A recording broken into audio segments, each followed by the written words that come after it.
আবিদের বাবা প্রাক্তন মেজর ইমদাদুল হক চায়ে চুমুক দিতে দিতেই বলল।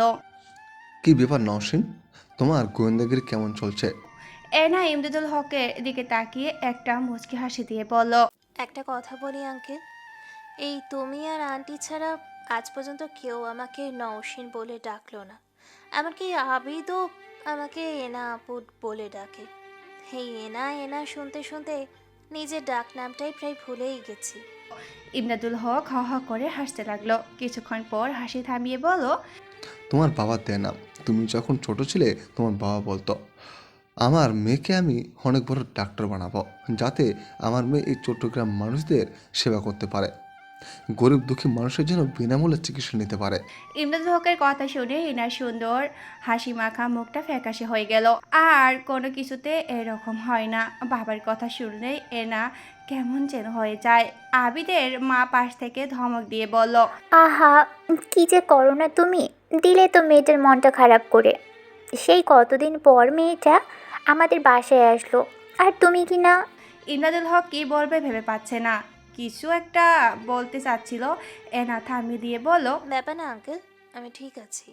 এমদাদুল হক আরও কিছু একটা বলতে চাচ্ছিল, কিন্তু এবারও কিছু বলতে পারলো না কলিং বেলের শব্দে। ইমদাদুল হক উঠে গিয়ে দরজা খুলল। দরজা খুলতে ৪৫-৫০ বছরের এক ভদ্রলোক খামান্ত মুখ এক চিলতে হাসি এনে বলল। Hello major. ইমদাদুল হক ফেল ফেল করে তাকিয়ে আছে। লোকটাকে সে চিনতে পারছে না। ইমদাদুল হক আমতা আমতা করে বলল। আপনি কি আমাকে চিনেন? লোকটা দরজা ঠেলে অভদ্রের মতো ঘরে ঢুকতে ঢুকতেই বলল। চিনি বই কি, তা বেশ ভালোই আছো দেখছি। লোকটা রহস্যময় ভাবে নিঃশব্দে হাসতে লাগলো। ইমদাদুল হক যেন রাগে ফেটে পড়ল। কি ব্যাপার, আপনি অনুমতি না নিয়ে ঘরের মধ্যে ঢুকে গেলেন, আবার এদিক ওদিক হাঁটাহাঁটি করছেন? আপনার সাহস তো মন্দ নয় মশাই। লোকটার মুখে সেই হাসিটা লেগেই আছে। লোকটা যেন এমদাদুল হকের রাগ আর অবাক হওয়া দেখে বেশ ভালোই মজা পাচ্ছে। এবার এনা এগিয়ে এসে লোকটার দিকে তাকিয়ে একটা মুচকি হাসি দিয়ে বলল। পিটার আঙ্কেল কেমন আছেন? লোকটা ভ্যাবাচ্যাকা খেয়ে গেল। ধপ করে মুখের হাসিটা মিলিয়ে গেল। ইমদাদুল হক যতটা না অবাক হয়েছে তার থেকে বেশি অবাক হয়ে লোকটা এনার দিকে তাকিয়ে রইল। এনা আবার সেই রহস্যময় মুচকি হাসি দিয়ে বলল। লন্ডন থেকে কবে আসলেন পিটার আঙ্কেল? লোকটা আরো অবাক হয়ে বলল। তুমি কি করে বুঝলে আমি পিটার? এরা রহস্যময় মুচকি হাসি দিয়ে বলল। ছোটবেলা থেকে আঙ্কেলের ফটো অ্যালবাম বুকে দেখে আসছি। আঙ্কেল প্রায়ই একটা ছোট ছেলেকে দেখিয়ে বলতো, এ হচ্ছে আমার ছেলেবেলার বন্ধু পটল কুমার। ও হ্যাঁ, পটল কুমার তো সেই ছোটোবেলায় ওর ফ্যামিলির সব হঠাৎ কোথায় যে হারিয়ে গেল আর খুঁজে পেলাম না। কিন্তু হঠাৎ ওর কোথায় এলে কেন, এখানে বুঝলাম না। এমদাদুল হক বলল। এনা বলল। এই ভদ্রলোকই হচ্ছে তোমার সেই ছোটবেলার বন্ধু পটল কুমার। ভদ্রলোক এবার হাসি মুখে বলল। হ্যাঁ রে ইমদাদুল, আমি সেই পটল কুমার। কিন্তু একটা কথা বুঝলাম না, এত বছর পর আমার বন্ধুই আমাকে চিনতে পারলো না, আর তুমি কিভাবে চিনলে আমায়? How is it possible? Ena হাসতে হাসতে বলল। এটা অসম্ভব বা অদ্ভুত কিছুই না আঙ্কেল, খুব সোজা। আপনার বাম কানের লতিতে যে বড় তিলটা আছে, আর আপনার ছোটবেলার ছবিতেও সেম তিল। আর আপনি যেভাবে ঘরে ঢুকে আঙ্কেলকে অবাক করার চেষ্টা করছেন, তা একমাত্র ঘনিষ্ঠ কেউ ছাড়া এমন করবে না। সো বুঝতে কোনো অসুবিধা হলো না যে আপনি সেই পটল কুমার। ভদ্রলোক ভদ্রলোক এতক্ষণ মনোযোগ দিয়ে এনার কথা শুনছিল। মাথা দোলাতে দোলাতে বলল। তা বুঝলাম, কিন্তু পরবর্তীতে আমার নামে যে পিটার রেখেছে তা তো তোমার জানার কথা না? এনা এবার ভদ্রলোকের হাতের দিকে তাকিয়ে বলল। আপনার হাতের আঙুলে 5টি আংটি পরা, প্রতিটি আংটিতে একটা করে ইংরেজি অক্ষর লেখা, পিটিআর, পিটার। ও হ্যাঁ, এই আংটিগুলো আমি অর্ডার দিয়ে বানিয়েছি, পিওর গোল্ড। মাঝে মাঝে আমার অদ্ভুত শখ হয়, আর আমার অদ্ভুত শখেরই এটা একটা। এবার ইমদাদুল হক মুখ খুললেন। কিন্তু একটা প্রশ্ন কিন্তু রয়ে গেছে। পটল কুমার না, মানে পিটার যে লন্ডনে থাকতো সেটা তুমি কি করে বুঝলে? ক্যামিও ভার্নিশের বোর্ড জুতা একমাত্র লন্ডনেই পাওয়া যায়। একমাত্র লন্ডন ফেরত ব্যক্তির কাছেই এই জুতা থাকতে পারে। ইমদাদুল হক একটা দীর্ঘশ্বাস ফেলে বলল। বেশ পাকা গোয়েন্দা হয়ে গেছিস দেখছি। মিস্টার পিটার প্রায় চেঁচিয়েই বলল। Brilliant, you are a very brilliant girl. ভবিষ্যতে অনেক বড় কিছু হবে। এনা মিস্টার পিটারকে ধন্যবাদ জানিয়ে সোফার এক পাশে বসলো। অন্য পাশে মিস্টার পিটার আর ইমদাদুল হক বসলো। আবিদের আম্মু উঠে ভিতরে গেল নাস্তা তৈরি করতে। ইমদাদুল হক প্রসঙ্গ পাল্টিয়ে বলল। তা পিটার হঠাৎ বাংলাদেশে কি মনে করে? মিস্টার পিটার একটা দীর্ঘশ্বাস ফেলে বলল। আর বলো না, একটা কাজে এসেছিলাম। 2 দিন আগে লন্ডন থেকে আসলাম। ভাবলাম কাজটা সারা অবধি হোটেলে থেকে যায়, তারপর না হয় বন্ধুর সাথে দেখা করে ফিরে যাব লন্ডনে। কাজ কি শেষ? আর চেহারায় বিরক্তিকর ভাব এনে বলল। না রে, কাজ আর শেষ হলো কোথায়। ড্রিম নাইট হোটেলে উঠেছিলাম, তো কাল রাতে হোটেলে 401 নম্বর রুমে এক ভদ্রলোকের মার্ডার হলো। আমি 3 তলায় 6 নম্বর রুমে উঠেছিলাম। ভদ্রলোকের সাথে পরিচিত হয় আমার হোটেলের ক্যান্টিনে। ভদ্রলোক ট্যুরিস্ট ছিলেন। পাহাড় জঙ্গলে ঘোরার করাই ছিল তার শখ। বেশ ভদ্র আর শান্ত স্বভাবের ছিলেন ভদ্রলোক। রাতের খাবার একসাথে খেয়ে সকালে উঠে দেখি তার মার্ডার হয়ে গেল। ভেবে দেখো কতটা সাংঘাতিক ব্যাপার। একটু থেমে মিস্টার পিটার আবারও বলতে লাগলো। সকালবেলা হই হুল্লোড় শুনে 4 তলার 1 নম্বর রুমে যেয়ে দেখি জানালার কাঁচ ভাঙা। লোকটার মৃতদেহ খাটের উপর পড়ে আছে। প্রাথমিকভাবে ধারণা করা যাচ্ছে যে এটা কোনো চোর বা ছিনতাইকারী। জানালার পাশের নারকেল গাছটা বেয়ে জানলা ভেঙে ঢুকে পড়ে। ভদ্রলোক জেগে যায়, তাই ওকে মেরে ভদ্রলোকের টাকা পয়সা নিয়ে সব যায়। তবে মজার ব্যাপার হলো, ভদ্রলোকের দামি ডিএসএলআর ক্যামেরাটা নিয়ে যেতে পারেনি। ওটা বিছানার উপরই পড়েছিল। পুলিশ এসে জিজ্ঞাসাবাদ করে। যারা যারা হোটেলে ছিল তাদের নাম ঠিকানা রেখে দিল। আর কেস সলভ হওয়া না পর্যন্ত সবাইকে শহরের বাইরে যেতে নিষেধ করে দিল। এই মাসের মধ্যে নাকি এরকম আরও 4টা খুন হয়েছে ওই হোটেলে। কোর্ট থেকে নাকি হোটেল বন্ধ করার নির্দেশ দিয়েছিল, কিন্তু হোটেলের মালিক কিছু প্রভাবশালী মানুষের সাপোর্টে কয়েকদিন যাবৎ হোটেল খোলা রাখছিল। সেই খুন হলোই নতুন করে, এমনটাই শুনে আসলাম। মিস্টার পিটার কথার মধ্যে একটা দীর্ঘশ্বাস ফেলে বলল। সমস্যা হলো 1 সপ্তাহের মধ্যে আমাকে লন্ডন ফিরে যেতে হবে। যেখানে 1 মাস হলো এই কেস সলভ হলো না, সেখানে কি করে 1 সপ্তাহের মধ্যে শেষ হবে সেটাই ভাবছি। তাই তোমার এখানে চলে এলাম, যদি তুমি কিছু করতে পারো। এনা এতক্ষণ কান খাড়া করে পিটার আঙ্কেল আর ইমদাদুল আঙ্কেলের কথা শুনছিল। পিটার আঙ্কেল, ওটা কোনো ছিনতাইকারীর হঠাৎ হয়ে যাওয়া মার্ডার না। ওটা প্ল্যান করে মার্ডার করা হয়েছে। আর হ্যাঁ, বাহির থেকে নয়, দরজা খুলে খুনি ভিতরে ঢুকে মার্ডার করেছে। এনা পাশ থেকে এটা বলে উঠল। ইমদাদুল হক এবং মিস্টার পিটার দুজনেই এনার দিকে অবাক দৃষ্টিতে তাকালো। মিস্টার পিটার বলল। দরজা তো ভেতর থেকে আটকানো ছিল। আর তুমি কি করে বুঝলে যে খুনির পূর্ব পরিকল্পিত মার্ডার এটা? এনা গম্ভীর হয়ে মিস্টার পিটারের দিকে তাকিয়ে বলল। দেখুন, খুনি যদি চুরি করার উদ্দেশ্য নিয়ে রুমে ঢুকতো, তাহলে সে খুন করার পর টাকা পয়সার সাথে ওই দামি ডিএসএলআর ক্যামেরাটাও নিয়ে যেত। খুনি খুব সতর্কতার সাথে খুন করে টাকা পয়সা সরিয়ে ফেলেছে, যাতে দোষটা কোনো চোর বাটপারের দিকে চলে যায়। আর কাঁচের জানালা ভাঙার ব্যাপারটা, বাহিরে থেকে থাই গ্লাস ভাঙলে শব্দ হতো, যে শব্দ ভদ্রলোকের ঘুম ভাঙার জন্য যথেষ্ট। ভদ্রলোকের ঘুম ভেঙে গেলে চেঁচামেচি করে সহজেই রুম থেকে বেরিয়ে আসতে পারতো, কিন্তু এমনটা হয়নি। ইমদাদুল হক অবাক হয়ে বলল। তাহলে খুনি কিভাবে রুমে ঢুকলো? খুনি ডুপ্লিকেট চাবি ব্যবহার করে রুমে ঢোকে, তারপর খুন করে, তারপর জানালার কাঁচ ভাঙে। সন্দেহটা চোর বাটপারদের দেওয়ার জন্য টাকা চুরি করে আর রুম থেকে বেরিয়ে যায়। মিস্টার পিটার বলল। টুরিস্ট ভদ্রলোকের এই অজানা শহরে শত্রু আসলো কোথা থেকে? এনা গম্ভীর হয়ে একরাশ চিন্তার ছাপ মুখে নিয়ে বলল। সেটাই তো ভাবার বিষয়। পরপর 5টা খুন একই হোটেলে। এখানে সাধারণ কোনো বিষয় নয় পিটার আঙ্কেল, এখানে বড় কোনো ব্যাপার আছে নিশ্চয়ই। মিস্টার পিটার প্রায় অনুনয় বিনিময়ের সাথে বলল। না, তুমি এই কেসটা হাতে নাও প্লিজ, তাহলে হয়তো আমি তাড়াতাড়ি লন্ডনে ফিরে যেতে পারবো। আর হ্যাঁ, তোমার পারিশ্রমিকের ব্যাপারটা ওটা না হয় আমি পেড করে দিব। এবার ইনা মুচকি হেসে বলল। আমি কখনো কোনো পারিশ্রমিকের জন্য কাজ করি না। আমার লক্ষ্য হচ্ছে আইনকে সহায়তা করা, দেশের মানুষকে সহায়তা করা। তাছাড়া এখন হাতে অন্য কোনো কেস নেই। এই কেসটা আমার কাছে বেশ রহস্যময় মনে হচ্ছে, সো এই কেসটা তো আমার নিতেই হবে। ইমদাদুল হক হাত নাড়িয়ে বলল। তাহলে তো বেশ হয়েই গেল।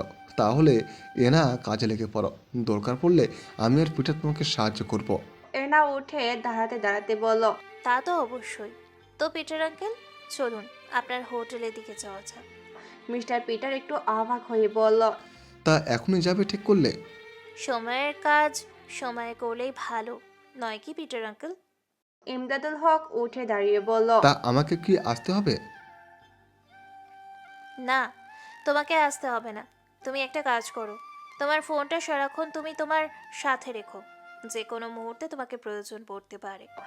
এনা আর মিস্টার পিটার অনেকক্ষণ গাড়ি চালিয়ে ডে নাইট হোটেলের সামনে এসে পৌঁছালো। এনা সাইনবোর্ডের দিকে তাকালো।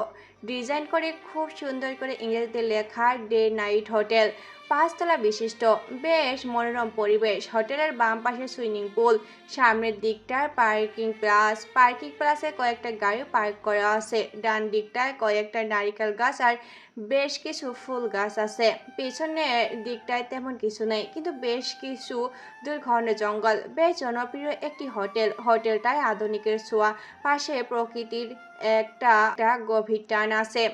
এনা পার্কিং প্লেসে গাড়ি পার্ক করে হোটেলের ভিতরে ঢুকলো।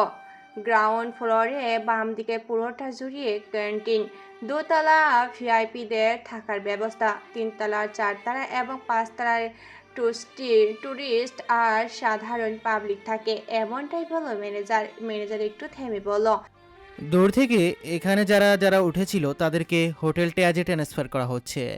আইনের লোক এসে দুপুরে 1টার মধ্যে হোটেল আইনতভাবে বন্ধ করে যাবে। কি যে অশুভ হলো, আমার চাকরিটা এবার গেল। এনা ম্যানেজারের দিকে তাকিয়ে বলল। আপনার মালিকের সাথে কি কারো কোনো শত্রুতা ছিল? ম্যানেজার প্রায় সঙ্গে সঙ্গে বলল, না না, এমনটা হওয়ার কথা না। মালিক তো গত কয়েক বছর ধরে ফ্যামিলি সহ আমেরিকায় থাকে। এখানের দেখাশোনা সব আমিই করি। এখানে মালিকের এক ছেলে থাকে, সে এসে মাঝে মাঝে খোঁজ খবর নেয়। মিস্টার পিটার ম্যানেজারের কথা থামিয়ে দিয়ে বলল, মাত্র আপনি বললেন আপনার মালিক ফ্যামিলি সহ আমেরিকায় থাকে, আবার এখন বলছেন ছেলে এখানে থাকে। বলি তার ছেলে কি ফ্যামিলির মধ্যেই পড়ে নাই? ম্যানেজার তোতলাতে বলল, না মানে মালিকের প্রথম স্ত্রী মারা যাবার পর মালিক আবার বিয়ে করে 1 বছর পরই সে তার দ্বিতীয় স্ত্রীকে নিয়ে আমেরিকা চলে যায়। ওই প্রথম স্ত্রী ছেলে এখানে রয়ে যায়। এনা গভীরভাবে কি যেন চিন্তা করলো, বলল, আপনি আপনার মালিকের ছেলের অ্যাড্রেসটা দিন। অ্যাড্রেসটা নিয়ে এনার মিস্টার পিটার হোটেল থেকে বেরিয়ে আসলো। মিস্টার পিটার ফিসফিস করে বলল, এ কি না, তুমি ম্যানেজারকে আর কিছু জিজ্ঞেস করলে না যে?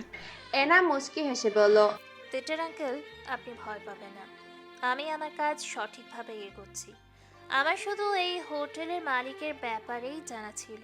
মিস্টার পিটার বলল, আমার মাথায় কিছুই ঢুকছে না, তুমি কি করছো, কিভাবে সামনের দিকে এগোচ্ছ, কিছুই বুঝতেছি না।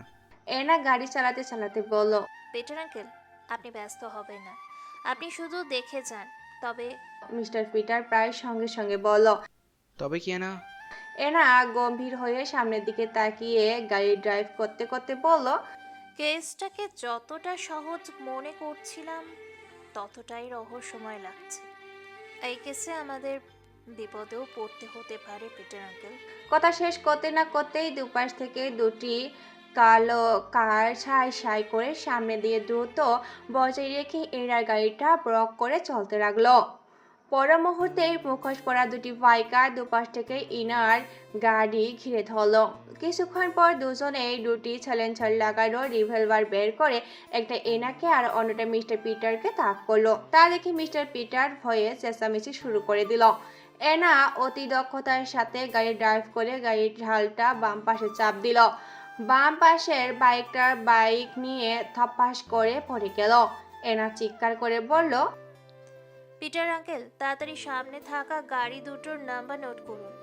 এই পরিস্থিতিতে পিটারের অবস্থা হালুয়া। পিটার কি করবে বুঝতে পারছে না। পিটারের এই ভয়ঙ্কর পরিস্থিতিতে নাম্বার নোট করার চিন্তা মাথায় আসতো না। এনা সত্যি অনেক সাহসী আর বুদ্ধিমতী। পিটার যতটা ভেবেছিল তার থেকেও বেশি। পিটার এনার এরকম রাগী আর গম্ভীর আদেশ অমান্য করার সাহস পেল না। প্রায় বাধ্য হয়ে কোনোমতে নাম্বার নোট করার কাজে লেগে যায়। এইদিকে ডান পাশের বাইকারটা সাইলেন্সার লাগানো রিভলভার থেকে এনাকে তাক করে গুলি ছুড়ল। গাড়ির কাজ বুলেট প্রুফ হয় এনার শত্রুদের আক্রমণ থেকে কিছুক্ষণের জন্য বেঁচে গেল। মিস্টার পিটার ভয়ে কাঁপতে লাগলো, প্রায় আধমরা অবস্থা। এনা এনার ধমকে এখন আর চেঁচামেচি করার সাহস পেল না মিস্টার পিটার। এনা গাড়ির গতি স্লো করে দিল। গাড়ির গতি স্লো হতেই ডান পাশের বাইকটা সামনে উঠে গেল। বাইক সামনে উঠতে এনা গাড়ির গতি আবারও বাড়িয়ে দিয়ে পিছন দিক থেকে বাইকটা ধাক্কা দিল। বাইকার লাফ দিয়ে রাস্তায় পড়ে গেল আর বাইক গিয়ে খাদে পড়ল। তিনি রাস্তার মোড়ে এসে সামনে গাড়ি দুটো দুদিকে চলে গেল। এনা গাড়ি থামালো। এরা গাড়ির ব্রেকের উপর ডান হাত দিয়ে থাপ্পড় দিয়ে বলল, শিট, একটুর জন্য ওদের সহায়তা করতে পারলাম না। মিস্টার পিটার মনে মনে ভাবতে লাগলো। বলে কি মেয়ে, একটু জন্য মৃত্যুর মুখ থেকে বেঁচে এলাম সেটা বলতে পারলো না। পিটার আঙ্কেল, গাড়ির নাম্বার নোট করেছিলেন? এনার রাগান্বিত কথাটা কানে যেতে পিটার ভয় পেয়ে তুতলিয়াতে শুরু করলো।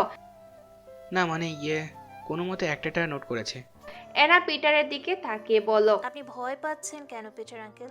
মিস্টার পিটার নোট করে নাম্বারটা এনার দিকে এগিয়ে দিয়ে বলল, না মানে বাইকাররা যেরকম তোমাকে তাক গুলি ছুড়লো তাতে তো ভয় পাওয়ার কথা। এনা মুচকি হেসে বলল, ওরা আমার জন্য আসেনি পিটার আঙ্কেল, ওরা আপনার জন্য এসেছে। মিস্টার পিটার চমকে উঠে বলল, কি আমার জন্য? কিভাবে, কেমনে? না মানে আমার শত্রু আসলো কোথা থেকে? এনা পিটারের ঘাবড়ে যাওয়া দেখে হাসতে হাসতে বলল, ভয় নেই পিটার আঙ্কেল, ওরা আপনার হাতের সোনার আংটি আর গলার সোনার চেন দেখে আমাদের পিছু নিয়েছিল শুরু থেকে। হঠাৎ ফাঁকা রাস্তা পেয়ে ডাকাতি করার জন্য আক্রমণ করেছিল, কিন্তু ওরা বুঝতে পারেনি কার সাথে টক্কর নিতে যাচ্ছিল। মিস্টার পিটার একটা দীর্ঘশ্বাস ফেলে বলল। ও আচ্ছা, তাহলে এই ব্যাপার। আমি তো ভেবেই ভয় পাচ্ছিলাম। এনা গম্ভীর হয়ে চেহারায় রাগ আর চিন্তা একটা অদ্ভুত ছাপ এনে বলল, আমি ওই বাইকারদের কথা ভাবছি না পিটার আঙ্কেল, ওদের তো ওদের প্রাপ্য মতো সায়স্তা করে আসছি। আমি ভাবছি। কি ভাবছে না? এনা গাড়ি থেকে নামলে তিন মোড়া রাস্তার দিকে তাকিয়ে পায়চারি করতে করতে বলল, আমি ভাবছি ওই সামনের কালো গাড়ি দুটোর কথা। ওরা কারা?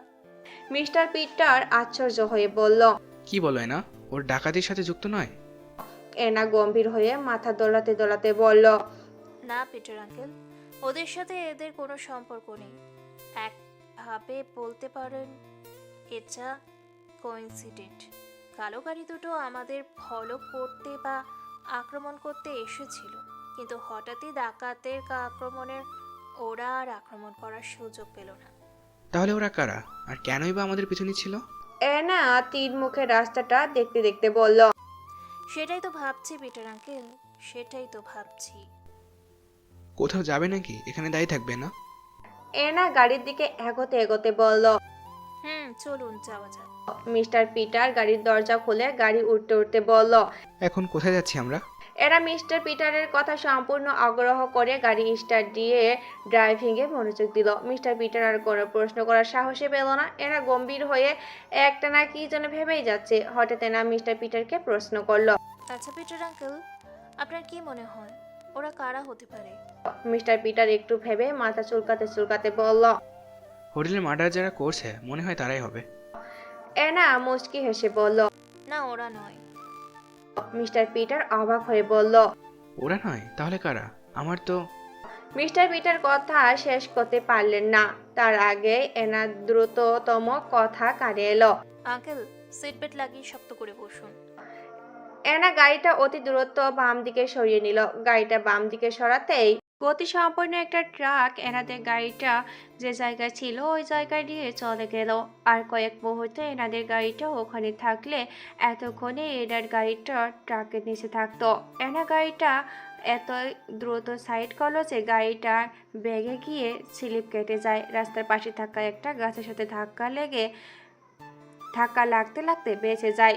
এদিকে মিস্টার পিটার সিট বেল্ট না পরায় টাইল সামলাতে না পেরে সামনের সিট থেকে উল্টিয়ে পিছনের সিটে চলে গেল। এনা সেদিকে খেয়াল না করে তাড়াতাড়ি ওভার কোটের পকেট থেকে পিটারের দেওয়া সেই কালো গাড়ির নাম্বারটা বের করে এক নজর দেখে অস্পষ্টভাবে বলল, এবার আর তোদের রক্ষে নেই। এনা গাড়ি পুনরায় স্টার্ট করে গাড়ি ঘুরিয়ে ট্রাকটা যেদিকে গেছে সেদিকে ফলো করলো।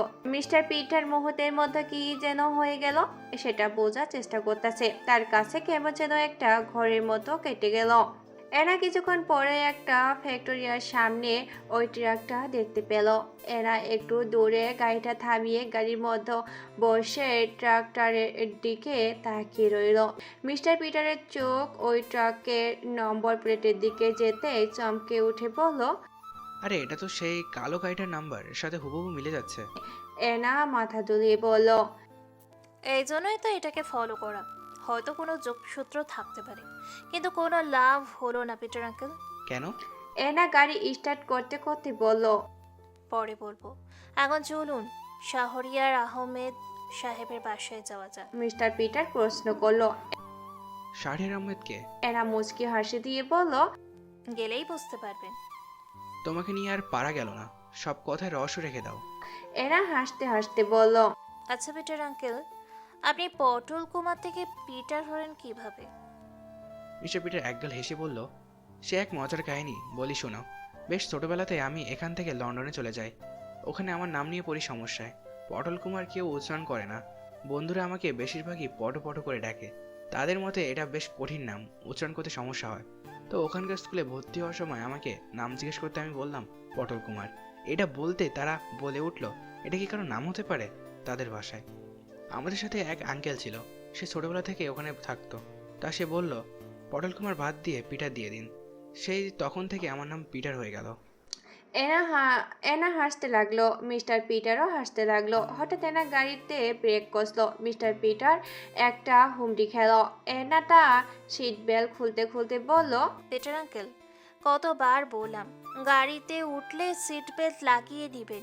চলুন এবার নেমে পড়ুন। মিস্টার পিটার গাড়ি থেকে নেমে বেশ চমকালো।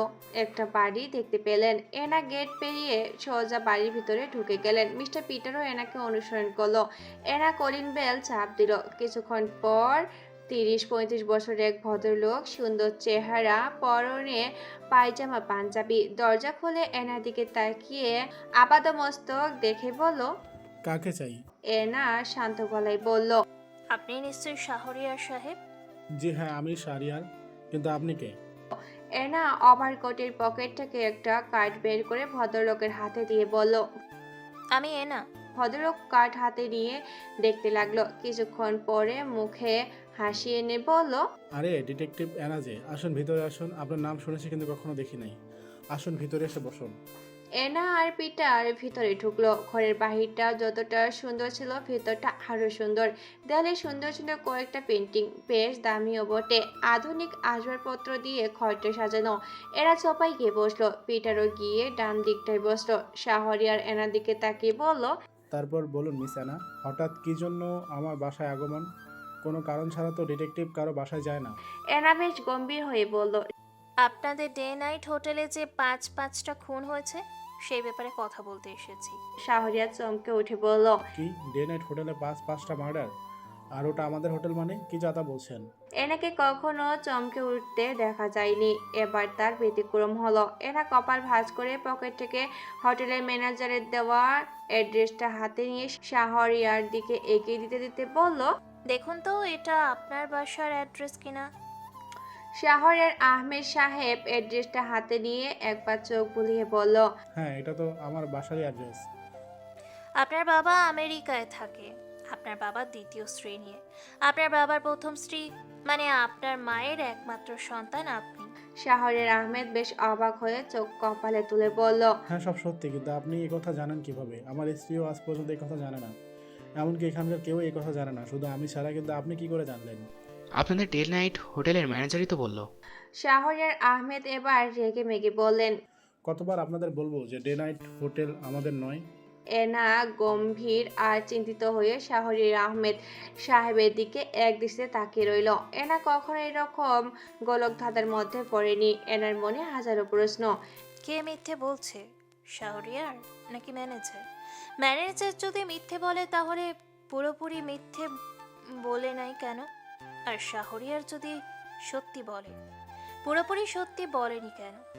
হোটেলের 5টা খুন কে বা কারা করলো, কেন করলো? আর আমাদের আক্রমণ করারই বা চেষ্টা করলো কে? না, কিছু মিলছে না, সব এলোমেলো। কোনো ঘটনার সাথে কোনো ঘটনার মিল নেই। এনা হেডকোয়ার্টারের এজি চেয়ারে চোখ বন্ধ করে তুলতে তুলতে সব ভাবতে লাগলো। বিকেলে ক্লান্ত রোদ জানলা দিয়ে টেবিলের উপর রেখা টানলো। জানলা দিয়ে তাকাতে প্রকৃতির অপরূপ সৌন্দর্য চোখে মুগ্ধতা দিতে বাধ্য। এনা সেদিকে খেয়ালই নেই। এজি চেয়ারে বসে এক মনে ভেবেই যাচ্ছে। কলিং বেলের শব্দে এনার ধ্যান ভাঙ্গ হলো। এনা হেডকোয়ার্টার থেকে বেরিয়ে আসলো। দরজা খুলতে আদিব ঘরে ঢুকতে ঢুকতে চেঁচিয়ে বলতে লাগলো। আমি কলেজে ছিলাম, এর মধ্যে এত কিছু হয়ে গেল। এনা মুচকি হেসে বলল। আজ এত রেগে আছিস যে, কি হলো? আদিব মুখ ভার করে সোফায় বসতে বসতে বলল। তোমার সাথে অভিমান করে আছি, সেটাও বোঝো না। এনা হাসতে হাসতে আদিপের দিকে এগিয়ে গিয়ে ওর মাথার চুল নেড়ে দিতে দিতে বলল। আহারে আমার ছোট ভাইটা রে, কি হয়েছে বলতো? আদিপ একগাল হেসে দিয়ে বলল। আপু, তোমার সাথে অভিমান করেও থাকা যায় না।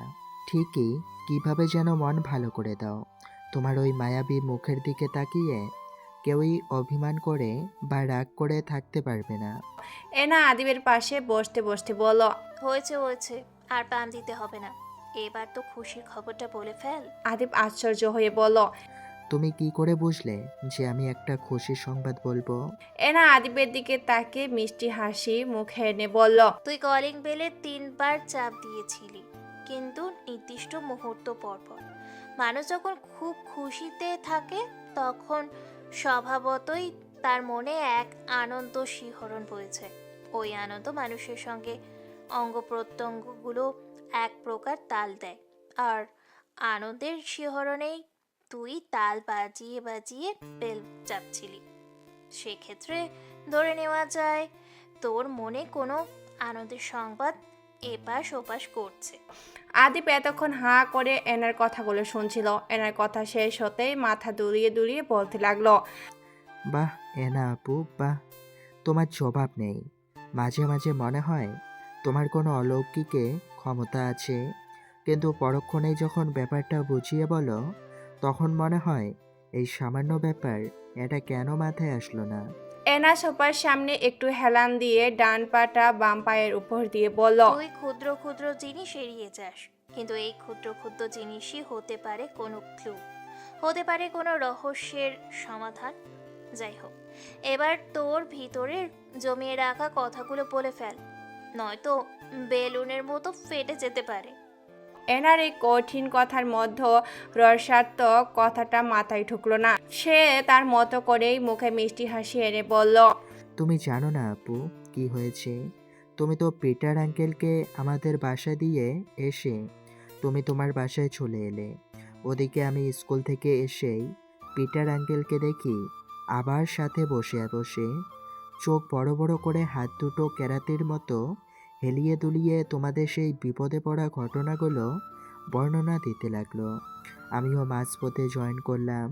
সিট বেল্ট না লাগিয়ে পিটার আঙ্কেল গাড়ির সামনের সিট থেকে উল্টিয়ে পিছনের সিটে চলে আসছে।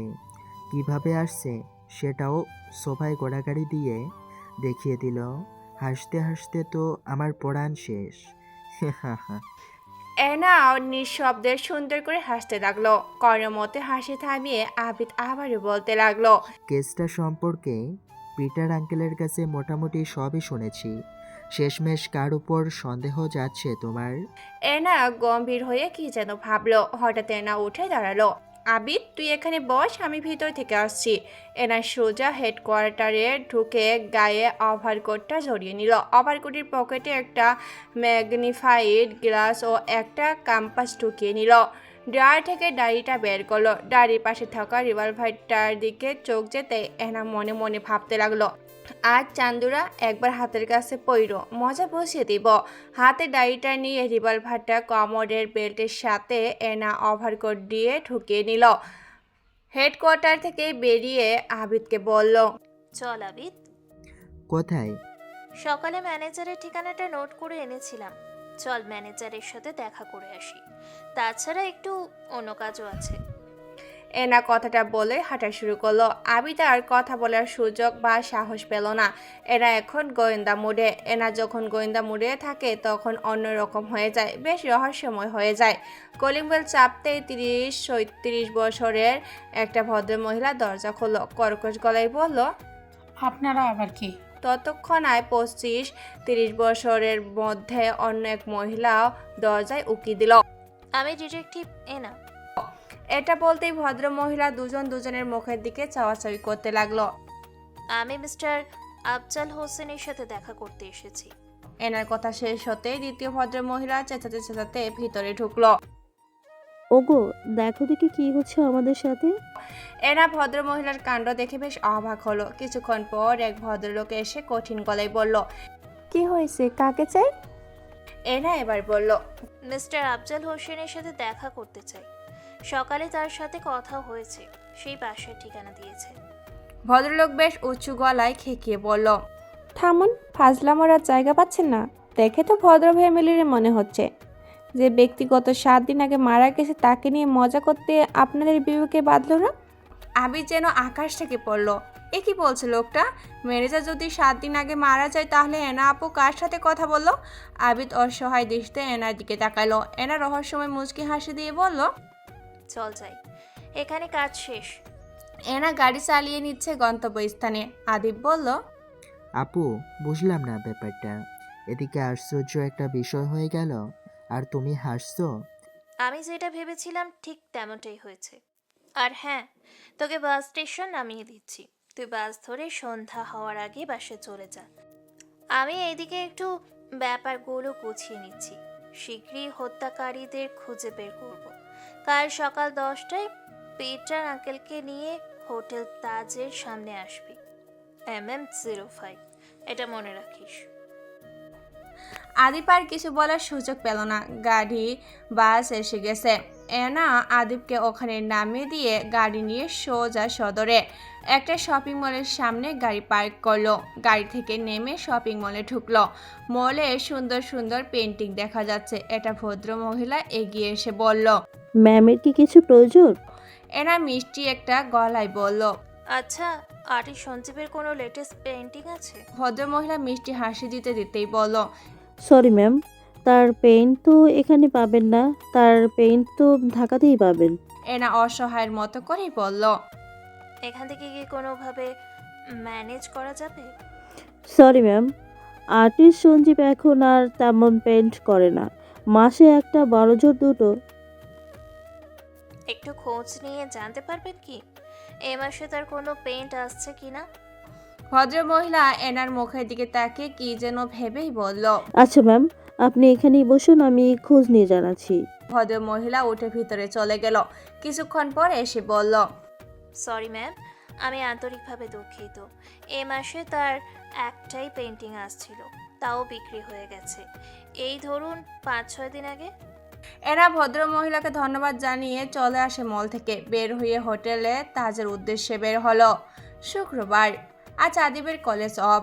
আদিব একটু ঘুম থেকে দেরিতে উঠল। উঠেই এনা আপুর কথা মনে পড়লো। আজ তো তার পিটার আঙ্কেলকে নিয়ে সকালে হোটেল তাজে থাকার কথা ছিল। আদিব তাড়াতাড়ি উঠে পিটার আঙ্কেলের রুমের দিকে এগোলো। গিয়ে দেখে পিটার কোটটাই পরে পুরো রেডি। আদিবকে দেখা মাত্রই বলল, কি আবিদ, তোমাকে কতবার করে ডেকে পাঠালাম, কয়টা বাজে দেখেছ? 8:54, তাড়াতাড়ি তৈরি হয় নাও। আদিব মনে মনে বলল, বাহ, আঙ্কেলে দেখছি গোয়েন্দাগিরিতে বেশ ভালোই মজা পেয়েছে। ডে নাইট হোটেল থেকে হোটেল তাজ বেশি দূরে নয়। ডে নাইট হোটেলের সামনে দিয়ে হোটেল তাজে এসে পৌঁছালো পিটার আর আদিব। পিটারও যে ভালো ড্রাইভ করতে পারে তা আদিব জানলো আজ। বুঝতেই পারতো না আজ না আসলে। গাড়ি থেকে নেমেই তারা হোটেল তাজের গেটের কাছে যেতেই একটা ভিক্ষুক পিটারের সামনে এসে খেক খেক গলায় বলল, 2 দিন ধরে কিছু খাইনি, কিছু দিয়ে যান। মিস্টার পিটার ভিক্ষুকের আপাতমস্ত দেখে যেতে লাগলো। একটা মেয়ে ভিক্ষুক, একেবারে ধূপ ধুয়ে বুড়ি, গায়ে একটা আল খাল্লার মতো জড়ানো, সাদা চুলগুলো ময়লা জমে জমে জট পেকে গেছে, কড়ার মধ্যে লাঠি ফড় দিয়ে চলছে। মিস্টার পিটার খুব মায়া হলো। সে পকেট থেকে 100 টাকা বের করে ভিখারিনীর হাতে দিল। ভিখারিনী আত্মতুষ্ট হয়ে বলল, আল্লাহ আপনার ভালো করুন। এনাকে কোথাও পাওয়া যাচ্ছে না। সারা হোটেলে খোঁজ হলো, এনাকে কোথাও মিলল না। শেষমেশে বিরক্ত হয়ে পিটার আর আদিব হোটেল থেকে বেরিয়ে এলো। যেই না আদিব আর পিটার গেট দিয়ে বের হয়ে যাবে, অমনি সেই বুড়ো ভিখারিনীটা আদিবের হাত খক করে চেপে ধরে ফেললো। আদিব ভয় পেয়ে হাতটা জোরে টান দিয়ে সরাতে চেষ্টা করলো, বাট পারলো না। একটা বুড়ো ভিখারিনীর গায়ে যে এত জোর থাকতে পারে আদিব কল্পনা করতে পারছে না। আদিব চেঁচিয়ে বলল, এ কি করছেন? এ কি করছেন? হাত ছাড়ুন। ভিখারিনী শক্ত করে হাতটা ধরে ফেললো, কানের কাছে মুখ এনে ফিসফিস করে বলল। MM05। আদিব চমকে উঠলো। এবার আদিব শান্ত হলো। এটা যে কে তা আদিবের বোঝার বাকি রইল না। ভিখারিনী আবারও ফিসফিস করে বলল। গাড়িতে গিয়ে বস, আমি আসছি। আদিব গিয়ে গাড়িতে বসলো। কিছুক্ষণ পর ভিখারিনীর রূপে এনা এসে গাড়িতে ঢুকলো। একটা ভিখারিনীকে গাড়িতে উঠতে দেখে মিস্টার পিটাল তেলু বেগুনে জ্বলে উঠলো। চোখ বড় বড় করে ধমক দিতে চাপে, তখনই আবিদ বলল। এনা আর কেউ নয়, এটা আমাদের এনা আপু। মিস্টার পিটার এরকম কথা যেন মোটেও প্রস্তুত ছিল না। পিটার এতটাই অবাক হলো যে মুখ থেকে কথাই বের হচ্ছে না। এনা গাড়িতে ঢুকে একটা বড় দীর্ঘশ্বাস ফেলে মেকআপগুলো খুলতে খুলতে বলল। উফ, সারা রাত জেগে জেগে অবস্থা খুবই শোচনীয়। কাজও অনেকটা গুছিয়ে ফেলেছি, এখনো কিছু বাকি আছে অবশ্য। মিস্টার পিটার এবার উত্তেজনা হয়ে প্রশ্ন করলো। মার্ডার হয়েছে ডে নাইট হোটেলে, কিন্তু এখানে কি কাজ করলে তুমি এনা? এনা গাড়ির সিটে হেলান দিয়ে মুখে চিন্তার ছাপ এনেই বলল। বলবো বলবো, সবই বলবো, কিন্তু এখন না। তবে একটা কথা বলে রাখি, সাংঘাতিক কিছু একটা হতে যাচ্ছে 2-1 দিনের মধ্যে। পিটার আঙ্কেল, এবার চলুন, খুব ক্লান্ত, রেস্ট নিতে হবে। গাড়ি এসে সোজা এনার বাসার সামনে থামলো। ওরা তিনজনেই এনার ফ্ল্যাটে ঢুকলো। পিটার এবং আবিদ সোফায় বসলো। পিটারের মনে হাজারো প্রশ্ন। এনা ফ্রেশ হয়ে এলে কি কি জিজ্ঞাসা করবে সেগুলো মনে মনে সাজাতে লাগলো। কিছুক্ষণ পর হালকা ফ্রেশ হয়ে এনা সোফায় এসে বসলো। ইতিমধ্যে আবিদ ফ্রিজ থেকে হালকা নাস্তা এনে এনার হাতে দিল। এনা আবিদের মুখের দিকে তাকিয়ে মুচকি হাসি দিল। মিস্টার পিটার একটা বলতে যাবে, মুখ খুলল। তখনই আবিদ বলল। তো রাতে কি হলো আপু? এনা নাস্তা প্লেটটা সোফার এক পাশে রেখে বলল। সারা রাত এখানে বসেছিলাম, রাত 3টে থেকে 4টের দিকে। হঠাৎ কালো একটা কার এলো, কার থেকে হুডি পরা 2টো লোক বের হলো। দারোয়ান সজাগই ছিল। ওরা আসতেই গেট খুলে ওদের সালাম দিল। ওরা সোজা হোটেল তাজের মধ্যে ঢুকে গেল। বুড়ি ভিখারি সেজে ল্যাম্প পোস্টের কাছে বসেছিলাম, তাই কেউ ততটা গুরুত্ব দেয় নাই আমাকে। প্রায় 30 মিনিট পর হুডি পরা লোক 2টো আর তাদের সাথে আরও একটি লোক আসলো। লোকটাকে দেখে অবাক হলাম। লোকটা আর কেউ নয়, সেই ম্যানেজার। মিস্টার পিটার অবাক হয়ে বলল। ম্যানেজার? ম্যানেজার হোটেল তাজে কেন? ম্যানেজার নাকি মারা গেছে 7 দিন আগে? হ্যাঁ, এটা সত্যি যে ডে নাইট হোটেলের ম্যানেজার মারা গেছে, কিন্তু আমরা যার সাথে কথা বলছি সে নকল ম্যানেজার। প্রশ্ন হলো, নকল ম্যানেজারটা মূলত কে, আর কেনই বা আমাদের আসল ম্যানেজারের ঠিকানা তার ঠিকানা বলে চালিয়ে দিল? আপু, ওই হুডি পরা লোক দুটোর সাথে ওই নকল ম্যানেজার কেন এলো? এনা গম্ভীর হয়ে মুখে চিন্তার ছাপ এনে বলল। সেটা এখনো ক্লিয়ার নয়, কিন্তু ওরা নিশ্চয়ই কোনো সাংঘাতিক প্ল্যান করছে। সেটা বুঝলে কিভাবে?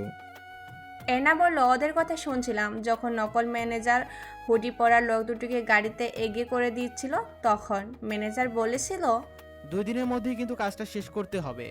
বস তোমাদের উপর খুব রেগে আছে। হরিপাড়া একজন বলল চর্বি বেড়ে গেছে, চর্বি কমান লাগবে। এই শোনো না, প্রতিদিন ভালোবাসার নতুন নতুন গল্প পেতে ও শুনতে চাইলে আমাদের আলোর ডায়েরি চ্যানেলটি সাবস্ক্রাইব করে পাশে থাকা বেল আইকনটি বাজিয়ে দিও, কেমন? এনা সোফা থেকে উঠে বসতে বসতে বলল। আবিদ, একটু পরে বউ আসবে, ফ্রিজে যা আছে সেটা নামিয়ে দিস। আর আমি সারা রাত ঘুমাই নাই, 4 ঘন্টা ঘুমাবো, ঠিক 3টায় জাগিয়ে দিবি। এর আগে আবিদ কথা কেড়ে নিয়ে বলল। এর আগে যেন তোমাকে কোনো প্রকার ডিস্টার্ব না করি, তাই তো? এনা আবিদের দিকে তাকিয়ে এক মুচকি হাসি দিয়ে রুমের দিকে চলে গেল। এরকম আরও অনেকবার হয়েছে, তাই আবিদ বেশ ভালোভাবে এনার কর্মকাণ্ড বুঝতে পারে। মিস্টার পিটার আবিদের দিকে তাকিয়ে আশ্চর্য হয়ে বলল, কিরকম সাংঘাতিক কিছু হতে যাচ্ছে? আমি তো জানি না, মনে হয় এনা আপু কিছু একটা আন্দাজ করতে পেরেছে। এমন সময় কলিং বেলের শব্দ হলো। আবিদ উঠে গিয়ে দরজা খুলে দিল। 45-50 বছরের এক মহিলাকে দেখতে পেল। মহিলাটি কালো টাইপের, একটু মোটা টাজা, লম্বায় আবিদের থেকেও বেশি। অনেকটা লম্বা হয়, মোটা বোঝা যায় না, মোটামুটি পারফেক্ট বডি বলা যায়। সচরাচর এই ধরনের মহিলা কমই দেখা যায়। পরনে ময়লা কাপড়, চুলগুলো দেখা যাচ্ছে না, মাথায় কাপড় দেওয়া। বলে মহিলাটা গম্ভীর হয়ে বলল। এই না আপা বাড়িতেই আছে। আবিদ বিরক্ত হয়ে বলল, হ্যাঁ আছে, বাট আপনি কে? আফা আজ থেকে আমারে আইটি করলো রান্না করার জন্য। ও আচ্ছা, তাহলে আপনারই কথা বলেছে এনা আপু। মহিলা কোনো কথা বলল না। আবিদ আবারও বলল, বাট আপনাকে তো এ জায়গায় আগে কখনো দেখি নাই। আমি এখানে নতুন আসছি, এই কিছুদিন হলো। আসার পরেই এনা আফার সাথে পরিচয়, সেই কাজ দিল। মহিলা থেমে থেমে কথাগুলো বলল। আবিদ এবার একটু নরম হয়ে বলল। আসুন, ভেতরে আসুন। আবিদ মহিলাকে রান্নার কাজ বুঝিয়ে দিয়ে পিটার আঙ্কেলের সাথে গল্প গুজব করতে থাকলো। এনাকে যথাসময় জাগিয়ে দেওয়া হলো। এনা ফ্রেশ হয়ে এসে হেডকোয়ার্টারে ঢুকলো। এনা ইজি চেয়ারে শুয়ে শুয়ে ওদের প্ল্যান কি হতে পারে তা নিয়ে ভাবতে লাগলো। না, সব গুলিয়ে যাচ্ছে। কখনো কোনো সমস্যার সমাধানের কোনো কিনারা না পেয়ে ওই সমস্যা শুরু থেকে আবার ভাবতে হয়, কেননা কোনো কুলু নিশ্চয় খুঁজে পাওয়া যাবে, এটা এনার ধারণা। এনা শুরু থেকে আবারও ভাবতে লাগলো। পিটার আঙ্কেলের হোটেলে 5 খুন, রাস্তায় গাড়ি ফলো করা, নকল ম্যানেজার মিথ্যে বলা। কিন্তু আশ্চর্যের বিষয়, ওই মিথ্যার মাঝে সত্যটা খুঁজে পাওয়া গেছে। নকল ম্যানেজার যে ঠিকানা দিয়েছে তার সব সত্যি। নকল ম্যানেজার কি তাহলে আগে থেকেই শাহরিয়ারকে চিনত? নকল ম্যানেজারের সাথে ওই হুডি পরা লোক দুটো কে? আর ওরা দুজনের মধ্যে কি কাজ শেষ করার কথা বলেছে? এই কেসের অনেকটা জড়িয়েই নকল ম্যানেজারের জড়িত, কিন্তু ওই নকল ম্যানেজারটা কি? এনা এজি চেয়ার থেকে উঠে গিয়ে টেবিলে রাখা ফোনটা হাতে নিয়ে ইন্সপেক্টর দুর্জয়কে কল দিল। হ্যালো ইন্সপেক্টর দুর্জয়, আপনি কি বাড়িতে আছেন? ওপাশ থেকে কি বললো তা শোনা গেল না। এনা কিছুক্ষণ পর বলল, আচ্ছা, আমি আসতেছি। এনা পিটার আঙ্কেল আর আদিপ আবার বেরিয়ে পড়ল। এনা গাড়ি চালিয়ে এসে সুন্দর একটি দোতলা বিশিষ্ট নীল রঙের বাড়ির সামনে থামলো। দোতলায় এসে কলিং বেল চাপতে ইন্সপেক্টর দুর্জয় এসে দরজা খুলে দিল। ফর্সার চেহারা, বেশ ইয়াং অ্যান্ড স্মার্ট, হাসি মাখা মুখ নিয়ে ইন্সপেক্টর দুর্জয় বলল, আরে ডিটেকটিভ এনা যে, ফোন করে এত তাড়াতাড়ি চলে এলে, কি জরুরি কোনো ব্যাপার নাকি এনা? এনা মুচকি হাসি দিয়ে বলল, কোনো কাজ ছাড়া তো পুলিশ আর ডিটেকটিভের যোগাযোগ হওয়ার কথা না, তাই না ইন্সপেক্টর দুর্জয়? ইন্সপেক্টর দুর্জয় মাথা দুলিয়ে হাসতে হাসতে বলল, হ্যাঁ তা তো বটেই, তা তো বটেই, আসুন ভিতরে এসে বসুন। এনা আবিদ পিটার আঙ্কেলের ভিতরে ঢুকে ড্রয়িং রুমে সোফায় এসে বসলো। ইন্সপেক্টর দুর্জয় বসতে বসতে বলল। তারপর বলুন কি জরুরি কথা? এনা গম্ভীর হয়ে বলল। ডেনেট হোটেলে 5 মার্ডারের ব্যাপারে কিছু তথ্য জানা ইন্সপেক্টর ছিল। দুর্জয় একটু ভারী কণ্ঠে বলল, সেটা তো সপ্তাহখানেক আগে কোর্টের নির্দেশ অনুযায়ী বন্ধ করা হয়েছে। ধারাবাহিক এই মার্ডারের ব্যাপারে পুলিশ কোনো কুলকিনারা খুঁজে পায়নি এখনো, তবে তদন্ত করা হচ্ছে, কিন্তু আমার মনে হয় না তদন্তের কোনো কিনারা হবে। ইন্সপেক্টর দুর্জয় একটু থেমে পড়ল। তা আপনি কি এই কেসটা হাতে নিয়েছেন মিস এনা? এনা ইন্সপেক্টর দুর্জয়ের প্রশ্নে গুরুত্ব না দিয়ে বলল, হোটেলের মালিক কে বলতে পারেন? কোনো এক বাংলাদেশি আমেরিকান থেকে তার ম্যানেজারের সহায়তা নিয়ে এই হোটেলে চালাচ্ছে। এনা সাথে সাথে আবার প্রশ্ন করলো। আপনি কি ম্যানেজারকে চেনেন? ইন্সপেক্টর দুর্জয় মাথা দুলিয়ে হেবোধক ভঙ্গি করে বলল, হ্যাঁ চিনতাম, কিন্তু গত সপ্তাহে আগে তিনি পরপারে চলে গেছেন। এনা গম্ভীর হয়ে কিছুক্ষণ কি যেন ভাবলো, মাথা দোলাতে দোলাতে বলল, বুঝলাম। কি বুঝলে না? এনা পিটারের প্রশ্নকে সম্পূর্ণ অগ্রাহ্য করে ইন্সপেক্টর দুর্জয়ের দিকে তাকে বসা থেকে উঠতে উঠতে বলল, এবার চলো ইন্সপেক্টর দুর্জয়, তবে একটা কথা বলে রাখি, 2 দিনের ভেতর সাংঘাতিক কিছু হতে যাচ্ছে, আপনাকে অবশ্যই প্রয়োজন পড়বে। ইন্সপেক্টর দুর্জয় কিছু বলার সুযোগ পেল না। এনা উঠে চলে আসলো, পিছন পিছন আবিদ এবং পিটারও চলে আসলো। আবিদ বলল, আচ্ছা এনা আপু, ডে নাইট হোটেলে যদি নতুন ম্যানেজার যুক্ত না হয়ে থাকে, তাহলে ওই নকল ম্যানেজার কে, যে ওই দিন হোটেলের নতুন ম্যানেজার থাকার অভিনয় করেছিল? এতক্ষণ পিটার প্রশ্ন করার জন্য আকুল হয়েছিল। সুযোগ পেয়ে পিটার প্রশ্ন শুরু করলো। ওই নকল ম্যানেজার কোনো শাড়ির ঠিকানা দিল? পিটারের প্রশ্নের উত্তরে আবিদ বলল, আমার মনে হয় নকল ম্যানেজার আর শাহরিয়ারের মধ্যে কোনো সম্পর্ক আছে। এনা আবিদের দিকে তাকিয়ে একটা মুচকি হাসি দিয়ে বলল, ঠিক বলেছিস। আমি এটাই সন্দেহ করেছিলাম। ইন্সপেক্টর দুর্জয়ের তথ্য শুনে ক্লিয়ার হয়ে গেলাম। তাহলে ডে নাইট হোটেলে শাড়িয়ারদের? এনা হ্যাঁ সূচক মাথা নাড়ালো। তাহলে শাড়িয়ার কেন মিথ্যা বললো? এনা নিশ্চিন্ত মনে বলল, সেটাই তো ভাবতেছি পিটার আঙ্কেল। এনা এবং পিটার রাস্তার পাশ দিয়ে হাঁটতে হাঁটতে কথা বলছিল। আবিদ একটু পেছনে পড়ে গেল। হঠাৎ এক ভদ্রমহিলার সাথে আবিদের ধাক্কা লাগলো। ভদ্রলোকের বগলে রাখা কাগজপত্র পড়ে গেল। ভদ্রলোক ইতস্তত হয় তাড়াতাড়ি কাগজগুলো তুলে নিয়ে হন হন করে হেঁটে চলে গেল। আবিদ লক্ষ্য করলো ভদ্রলোকের যে জায়গায় কাগজগুলো পড়েছিল সেখানে একটা কাগজ বের হয়ে রয়ে গেছে। আবিদ ভাবলো হয়তো তাড়াহুড়োতে কাগজগুলো ফুলে পড়ে রয়েছে। আবিদ নিচু হয়ে কাগজটা হাতে তুলে নিল। এটা তো একটা চিঠির খাম। আবিদ চিঠির খামটা হাতে নিয়ে চমকে উঠল। অবিশ্বাস্য কালো ছায়া তার মুখে ফুটে উঠল। আবিদ আর সহ্য না করে চিৎকার করে বলে উঠল, এনা আপু। এনা থমকে দাঁড়ালো, পিছন ফিরে বলল, কি হয়েছে আবিদ?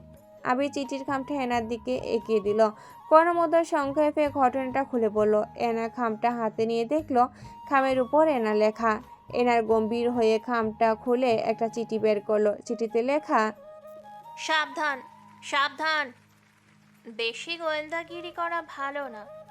যখন কেঁচো খুঁড়তে গিয়ে সাপ বের হয়ে আসবে, তখন সাপের দংশনে মারা যাবে। এনা কয়েক মুহূর্ত চিঠিটার দিকে তাকিয়ে রইল। চিঠিটার হাতে লেখা, খুব সুন্দর হাতের লেখা। না, মানতে হবে চিঠির কাগজটা মোটা, আর লেখাটা সাধারণ পেন দিয়ে নয়, বরং জেল পেন দিয়ে লেখা হয়েছে। দেখলেই বোঝা যায়। এবার এনা চিঠিটা উল্টিয়ে দেখতে লাগলো।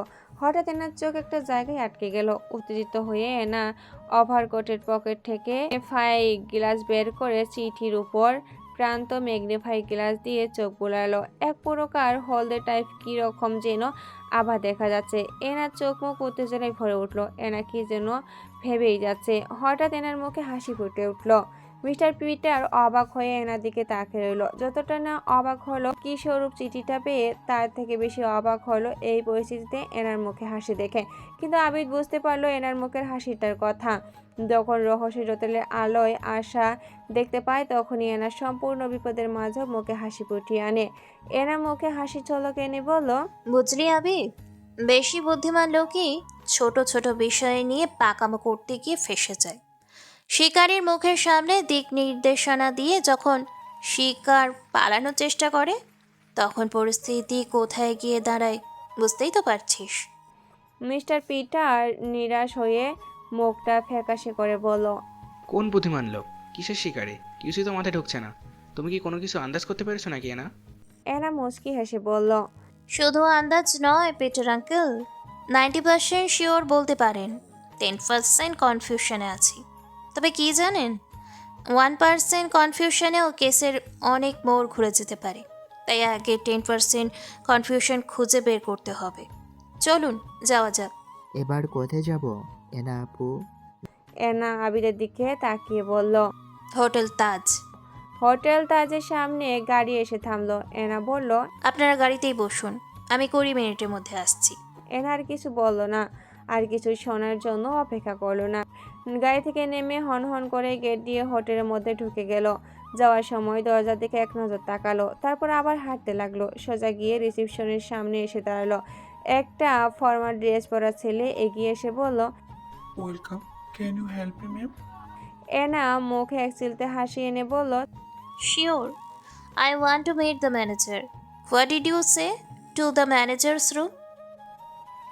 একবার আপাতমস্ত দেখে ভদ্রতার সাথেই বলল, প্লিজ কাম উইথ মি। এনা ছেলেটার পিছু পিছু হাঁটতে লাগলো। কিছুক্ষণ পর একটা রুমের কাছাকাছি এসে ছেলেটা বলল, এই বলে ছেলেটা রুমের ভিতরে ঢুকে গেল। কিছু মুহূর্ত পর ফিরে এসে বলল, এনা রুমের মধ্যে ঢুকে গেল, দেখলো প্রায় আধবুড়ো বয়সের একটা লোক তার ডেস্কে বসে বসে কি যেন লেখালেখি করেন। চোখে মোটা ফ্রেমের চশমা। এনা ডেস্কের কাছে গিয়ে বলল, এক্সকিউজ মি। লোকটা চশমার ফাঁক দিয়ে কোনো মতে চোখটা টান টান করে চেয়ে বলল, আমার কাছে কি কোনো দরকার ছিল? দরজা তো আছে বটে, তার আগে বলুন আমি কি বসতে পারি? ভদ্রলোক লজ্জিত হয়ে বলল। হ্যাঁ নিশ্চয়ই, বসুন বসুন। এনা বসতে বসতে বলল, আমি নওশিন, এসএটিভির নিউজ রিপোর্টার। আপনাদের হোটেল সম্পর্কে একটা আর্টিকেল লিখতে চাই। যেভাবে আপনারা ডে নাইট হোটেলের বিপদের দিনে তাদের পাশে দাঁড়িয়েছেন তা সত্যি প্রশংসার দাবিদার। তা আর্টিকেল লেখার জন্য আপনার কাছ থেকে কিছু তথ্য জানার ছিল। ম্যানেজার ভদ্রলোক খুশি হয়ে বলল, ও আচ্ছা, একটা কথা, তো কি কি জানতে চান বলুন। এনা এই সুযোগের অপেক্ষায় ছিল। এনা প্রশ্ন শুরু করে দিল, আপনাদের হোটেলের সার্ভিস কীরকম? আলহামদুলিল্লাহ, সব কিছু ভালোই। আপনাদের হোটেল হঠাৎ করেই পপুলার হয়ে গেল। এখন ডে নাইট হোটেল বন্ধ থাকার এখানেই আসে সবাই, রাইট? জি তা বটে। আপনাদের হোটেলের মালিকের নাম কি? রাকিন আহমেদ। ম্যানেজার ভদ্রলোক কি একটা চিন্তা করতে করতে এনার দিকে গম্ভীরভাবে তাকিয়ে আবারও বলল, আসলে আমাদের হোটেলের মালিক দুজন, একজন রাকিন আহমেদ, অন্যজন ধনঞ্জয় চৌধুরী। কিন্তু প্রায় রেগুলার রাকিন আহমেদও এখানকার দেখাশোনা করেন, আর অন্যজন কয়েক মাস পর পর আসেন। এনা উত্তেজিত হয়ে বলল, এই ধনঞ্জয় চৌধুরী কোথায় থাকেন? আমি যতদূর জানি তিনি ঢাকায় থাকেন। আসলে ওর পরিচয় কেউ জানে না, আমি নিজেই এই কিছুদিন হলো কি এই কাজের জন্য জানতে পারলাম। আমার ধারণাতে তিনি এখানে আসেন। ওই যে আমার পাশে তালাবদ্ধ রুমটা দেখলেন, তিনি এসে রাকিন আহমেদের সাথে কয়েক ঘন্টা মিটিং করে চলে যান। এই তো আজ রাতের দিকে তিনি আসবেন। এনা গভীর মনোযোগ দিয়ে ম্যানেজারের কথাগুলো শুনতে লাগলো, আর কি যেন ভাবতে লাগলেন। কিছু মুহূর্তে চুপ থেকেই বলল, আপনি নিশ্চয়ই তাকে দেখেননি কখনো? ম্যানেজার এবার গলার স্বরটা নিচু করে বলল, না, তাকে কখনো দেখিনি, কারণ সে কখন আসে কখন যায় বলতে পারি না। শুধু সে আসার আগে তার রুম গুছিয়ে রাখতে হয়, এই আর কি। ম্যানেজার ভদ্রলোক একটু থেমে এনার দিকে তীক্ষ্ণ দৃষ্টি রেখে আবারও বলতে লাগলো, তোমাকে দেখে আমার মেয়ের মতন মনে হলো। আর একটা কথা, আর একটা বিশ্বাসযোগ্য মুখও খুঁজে পেলাম তোমার চেহারায়, তাই তোমাকে এসব গোপনীয় কথা বললাম। তুমি নিশ্চয়ই আর্টিকেলে এমন কিছু লিখবে না। এনা সুযোগের সৎ ব্যবহার করলো। যদি মেয়ের মতোই হয়ে থাকি তাহলে একটা আবদার তো নিশ্চয়ই করতে পারি। যে রুমটায় আপনার মালিকদের মিটিং হয় সেই রুমটা একবার আমি দেখতে চাই। আশা করি এতে আপনি যা মনে মনে চাইছেন এটা সফল হবে। ভদ্রলোক এক মুহূর্ত দেরি না করে উঠে দাঁড়ালো, হাঁটতে হাঁটতে বলল, এসো আমার সাথে। এনা ম্যানেজারের ভদ্রলোকের পিছু পিছু হাঁটতে লাগলো। এই রুম থেকে বেরিয়ে পাশের রুমে গিয়ে তালা খুলে ভিতরে ঢুকলো। এনাও ঢুকলো। বেশ সাজানো গোছানো রুমটা। একটা বেড, একটা টেবিল আর কিছু দামি আসবাবপত্র দিয়ে রুমটা সাজানো। দেখেই বোঝা যায় স্পেশাল রুম। দেয়ালে একটা পেন্টিং ছিল, খুব সুন্দর। এনা সেদিকে তাকিয়ে রহস্যই এক মুচকি হাসি দিল। মিস্টার পিটার হাতে একটা জুসের বোতল নিয়ে পাইপ দিয়ে খাচ্ছে আর এদিক ওদিক তাকাচ্ছে। আবিদ পাশে কিছু না করে চুপচাপ বসে আছে। নীরবতা পিটারের একেবারে সহ্য হয় না। পিটার আবিদের দিকে তাকিয়ে বলল, আবির তোমার কি ভয় করছে? আবিদ অন্যদিকে তাকিয়ে বলল, না আঙ্কেল, একদমই না। তোমার কি মনে হয় আমি শীঘ্রই লন্ডনে ফিরে যেতে পারবো? আমার মনে হয় শীঘ্রই ফিরে যেতে পারবেন। এনা আপুর কথাবার্তায় মনে হলো কেসটা তিনি অনেকটাই কুটিয়ে নিয়েছেন। তাই জানে হয়।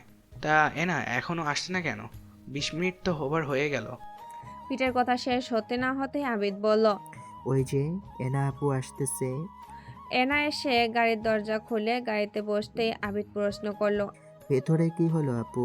এনা আবিদের প্রশ্ন ভ্রুক্ষেপ না করে মিস্টার পিটারের দিকে তাকিয়ে বলল, পিটার আঙ্কেল, আজ রাতে আপনাকে এই হোটেলে থাকতে হবে। আমি সব ব্যবস্থা করে এসেছি।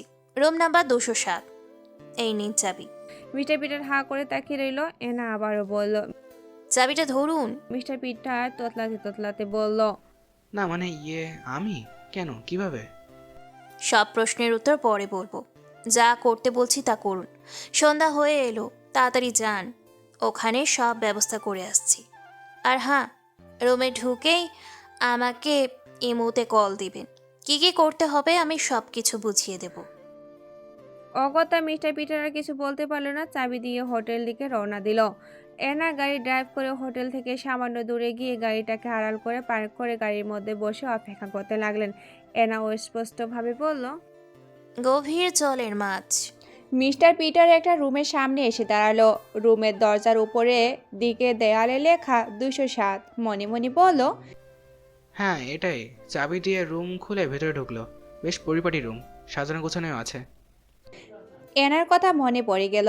এনা বলেছিল রুমে ঢুকেই তাকে কল দিতে। পিটার পকেট থেকে ফোন বের করে ডাটা অন করে এনাকে কল দিল। এবার রিং হতেই এনা ফোন রিসিভ করলো। হ্যালো এনা, আমি রুমে এসে গেছি। এখন বলো কি করতে হবে। প্রথমে আপনি দরজার কাছে যান, দরজাটা ভালো করে আটকে নিন। হ্যাঁ নিলাম। এবার টেবিলের উপর দেখুন, একটা ল্যাপটপ আছে, পেয়েছেন? হ্যাঁ পেয়েছি। এটা দিয়ে কি করব? ওপেন করুন। ওপেন হয়ে গেল। এবার ডেস্কটপে আইপি ক্যাম নামের একটা আইকন আছে, ওখানে ক্লিক করুন। করলাম, কিন্তু এখানে তো ইউজার নেম এবং পাসওয়ার্ড চাচ্ছে। হ্যাঁ, ইউজার নেমে লিখুন শরীফুল আহমেদ এবং পাসওয়ার্ড লিখে নেন 80808899। তারপর লগ ইন করুন। করলাম। ওয়েব ক্যামেরার মতো আসছে, কিন্তু কোনো ফুটেজ আসছে না। আসবে। ওয়াইফাই অন করুন।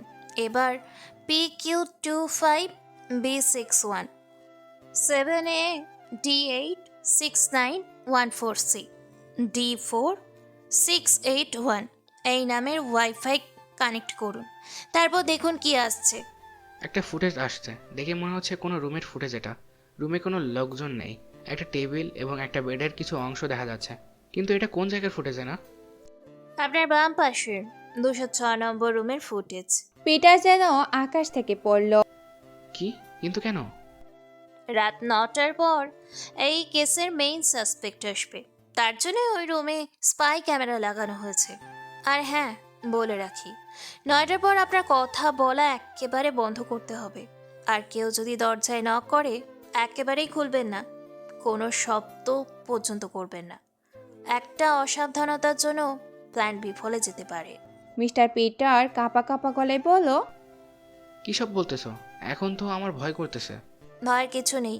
আপনার কাজ হচ্ছে শুধু ভিডিও কলে আমাকে ল্যাপটপের ফুটেজটা দেখানো। ও হ্যাঁ, আর একটা কাজ করুন, আইপি ক্যামের সেটিংসে গিয়ে রেকর্ডিং অপশন অন করে দিন। প্রুফের তো দরকার আছে। আদিপ আর এনা বসে আছে গাড়ির মধ্যে। এতক্ষণ আদিপ কিছু আজ করতে পেরেছে, কিন্তু আদিবের মধ্যে এই মুহূর্তে একটা প্রশ্ন খসখস করছে। আচ্ছা আপু, ল্যাপটপ দিয়ে তুমি এখান থেকে কানেক্ট দিলেই তো পারতে। পিটার আঙ্কেলকে পাঠানোর কি প্রয়োজন ছিল? এনা আদিবের দিকে তাকিয়ে বলল, না, এখান থেকে কানেক্ট পেত না, কারণ স্পাই ডিভাইসটা একটা নির্দিষ্ট পরিসরে কানেক্ট দেওয়ার ক্ষমতা রাখে। তাই তো মিস্টার পিটার আঙ্কেলকে যে রুমে ক্যামেরা রাখা আছে তার পাশে রুমের ব্যবস্থা করে আসলাম। তো কিভাবে এসব কিছু ম্যানেজ করলে? এই সবই এই হোটেলের ম্যানেজার শরীফুল আহমেদের জন্য হয়েছে। খুব ভালো একজন লোক, অনেক দিন ধরেই তারও সন্দেহ হচ্ছে কিছু একটা এই হোটেলে ঘটছে, তার সাহায্যে ব্যবস্থাটা করেছি। হঠাৎ এনার কথায় থামিয়ে গভীরভাবে ফোনের স্ক্রিনের দিকে তাকিয়ে রইল। 206 নাম্বার রুমে 3টি লোক প্রবেশ করলো। একজনের চেহারা দেখা যাচ্ছে, অন্য দুজনের চেহারা দেখা যাচ্ছে না, কারণ তারা অন্যদিকে মুখ করে দাঁড়িয়ে আছে। প্রথমজনকে দেখে আদিপ উত্তেজিত হয়ে বলল, আরে এ যে সেই নকল ম্যানেজার। এনা টাই পরা ওই লোক দুটার চেহারা দেখার জন্য অস্থির হয়ে আছে। ফোনের স্ক্রিনে ভালোভাবে বোঝা যাচ্ছে না। এনা এক মুহূর্তে কি যেন ভাবলো। মিস্টার পিটারকে বলল, পিটার আঙ্কেল, দরজা থেমে থেমে 4টা টোকা পড়লে দরজা খুলে দিবেন। এই বলে ডাটা অফ করে ফোনটা ওভারকোটের পকেটে ঢুকাতে ঢুকাতে আদিবকে বলল, এদিকে বসে থেকে কিছু হবে না, ওখানে যেতে হবে। এনা গাড়ি থেকে নেমে এক প্রকার দৌড়ে দৌড়ে হোটেলের দিকে যেতে লাগলো। হঠাৎ দরজায় টোকা পড়তে পিটার ভয়ে গলা শুকিয়ে গেল, কিন্তু পরক্ষণেই পরপর থেমে থেমে 4টা টোকা পড়তে পিটার স্বস্তির নিঃশ্বাস ছেড়ে দরজা খুলে দিল। দরজা খুলতে এনা আর আদিপ রুমে ঢুকলো। এনাকে দেখে মিস্টার বেটার কি যেন বলতে চাচ্ছিল, কিন্তু এনা মুখে আঙ্গুল দিয়ে ইশারা করে চুপ থাকার জন্য নির্দেশ দিল। এনা টেবিলে রাখা হেডফোনটা কানে দিয়ে ল্যাপটপের সামনে বসলো। ইতিমধ্যে নকল ম্যানেজার চেয়ারে বসলো আর ওই দুজন খাটের উপর বসলো। খুব আরাম করে বসে বিয়ার পার্টি দিচ্ছে। এবার সবার চেহারা নজরে আসলো। আদিপ ফিসফিস করে বলল, এনা আপু, ওই লোকটাকে চেনা চেনা লাগছে, কোথায় যেন দেখছি। কোথায় যেন? আবিদ কিছুক্ষণ ভেবে বলল, ও হ্যাঁ, ওটা আর্টিস্ট সজীবের মতো লাগছে, কিন্তু তিনি এখানে কেন? এনা কিছু বলল না, একটা মুচকি হাসি দিয়ে আদিপের দিকে তাকালো। আসলে মেন সাসপেন্স সে ছিল সেটা আদিপের বুঝতে বাকি রইল না, কিন্তু অনেক প্রশ্ন মাথা নাড়াচাড়া করছে।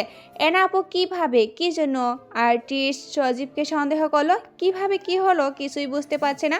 অথচ পুরো কেসটার আদিপ এনার সাথেই ছিল।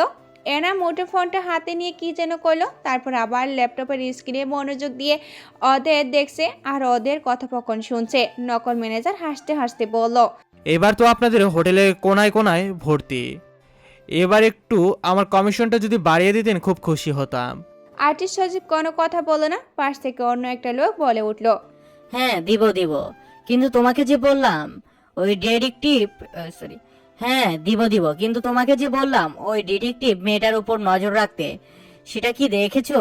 কয়েকদিন ধরে দেখছি ডে নাইট হোটেলের ঘটনাটা নিয়ে মাথা কাটাকাটি করছে। নকল ম্যানেজার তাচ্ছিল্যের সাথে বলল, আরে ধুরু, ওরা তো ছোটোখাটো ব্যাপার, ওর কি সাধ্যি আছে আমার মতো এরকম মানুষ খুঁজে পাবে? সেদিন ভুল ঠিকানা দিয়ে নাকানি চোবানি খাইয়েছি, বেচারি সেই ঘর থেকে মনে হয় উঠতে পারেনি। তাছাড়া আজ চিঠি দিয়ে থ্রেড দিলাম, মনে হয় না আর লাগবে আমাদের পিছনে। এতক্ষণ সজীব নীরব ছিল। নীরবতা ভেঙে নকল ম্যানেজারের কথায় প্রতি উত্তরে বলল, কোনো কিছুতে তাচ্ছিল্য করতে নেই, যাই হোক ভালোভাবে নজর রাখো। জি রাখবো। আর্টিস্ট সজীব আবারও বলল, ডে নাইট হোটেলের ব্যাপারটা তো মিটে গেছে, এবার মূল কথায় আসা যাক। কানা আফজালের সাথে ডিলটা হয়ে গেছে, কি খবর তার? অপরিচিত লোকটি বলল, এক ধোকা দিবে বলেছে, এক বক্স পাউডারের জন্য। অনেকক্ষণ নীরবতার পর অপরিচিত লোকটির কাঁধে হাত দিয়ে সজীব বলল, কালকে আমাকে যেতে হবে, রাখেন তুমি জসিমকে নিয়ে এদিকটা সামলাও। নকল ম্যানেজার বলল, আপনি সাবধানে থাকবেন, আর আপনি তো রাকিন বসের সাথে সবসময় আছি। হঠাৎ রাকিনের চোখ এক জায়গায় আটকে গেল। ওটা কি ছোট ডিজিটাল ঘড়ি? কিন্তু আগে তো কখনো এটা এখানে দেখিনি। সজীব রাকিনকে থামিয়ে দিয়ে বলল, দাঁড়া তো। সজীব ঘড়িটার কাছে গিয়ে ঘড়িটা হাতে নিয়ে চাপা চিৎকার করে বলল, এটা তো স্পাই কেপ, কেউ আমাদের উপর নজরদারি রাখছে। সজীবের কথা শুনতে রুমের ভিতরে একটা চাপা আতঙ্ক সৃষ্টি হলো। ক্যামেরাটা আছাড় দিয়ে ভেঙে ফেলো। রুমের ভিতরে ছুটাছুটি করে আরও ক্যামেরা আছে কিনা সেটা খুঁজতে লাগলো। বস, আমাদের এখান থেকে পালাতে হবে, হয়তো নজরদারিরা আশেপাশে আছে। ওরা ক্যামেরা খুঁজে পেতে এনা বসা থেকে উঠে দাঁড়ালো, দ্রুত রুম থেকে বেরিয়ে গেল। ওরা রুম থেকে বেরিয়ে যাওয়ার জন্য দরজা খুলতে এনার সামনে এসে দাঁড়ালো। সজীব থমকে দাঁড়ালো। তুমি? পাশ থেকে রাকিন বলে উঠল, তাহলে এগুলো তোমার কার সাজি? জসিম এগিয়ে এসে বলল, তোকে দেখাচ্ছি মজা। এটা বলতে বলতে এনার কাছে আসতেই এনা গালে একটা কষে চড় মারলো। চড় খেয়ে জসিমের রাগ দ্বিগুণ হয়ে গেল। এনাকে লক্ষ্য করে এবার জসিম ঘুষি মারলো। এনা একটু সরে গিয়ে সজীবের বুকে লাথি মারলো। সজীব মেঝেতে গড়িয়ে পড়লো। মুহূর্তে এসব হয়ে গেল। এবার সজীব আর রকিন দুজনে মিলে এনাকে আক্রমণ করতে যাবে, এমন সময় দূর থেকে কে যেন বলে উঠল, হ্যান্ডস আপ, একটু নড়াচড়া করতেই গুলি করে দিব। সং ইন্সপেক্টর দুর্য কয়েকজন কনস্টেবল নিয়ে এগিয়ে আসলো। এনার দিকে মুখ ফিরিয়ে বলল, ঠিক টাইমে আসছি তো এনা। এনা মুচকি হাসি দিল। পরের দিন সকালে পত্রিকার ফ্রন্ট পেজে ছাপা হলো, ডে নাইট হোটেলের 5 মার্ডারের সাথে জনপ্রিয় আর্টিস্ট সঞ্জীব চৌধুরী অঙ্গাঙ্গিভাবে জড়িত এবং কুখ্যাত মাদক ব্যবসায়ী তিনি একজন। জানা গেছে তিনি হোটেল তাজের মালিক ধনঞ্জয় চৌধুরী ওরফে সঞ্জীব চৌধুরী। পত্রিকাটা রেখে এনা চায়ের কাপে চুমুক দিতে দিতে বলল, পৃথিবী বড়ই রহস্যময়। কে যে ভালো মানুষ কে যে খারাপ মানুষ তা উপর থেকে বোঝা দেয়। আমার মাথায় এখনো ঝিমঝিম করছে, কি থেকে কি হয়ে গেল কিছুই বুঝতে পারলাম না। কেস সলভ মানে খুশি থাকার কথা, কিন্তু অদ্ভুত রহস্যজট মাথায় আঁকড়ে ধরেছে। আমি কিছু কিছু বুঝেছি, কিন্তু সব কিছু বুঝেও কেন যেন কিছুই বুঝি না। ইমদাদুল হক চায়ের কাপ টেবিলে রেখে বলল, হ্যাঁ বলো না, কিভাবে কি করলে? আমারও জানার খুব আগ্রহ। হেনা মুচকি হাসি দিয়ে বলতে আরম্ভ করলো। শাহরিয়ার আহমেদের বাসায় পেন্ট দেখলাম।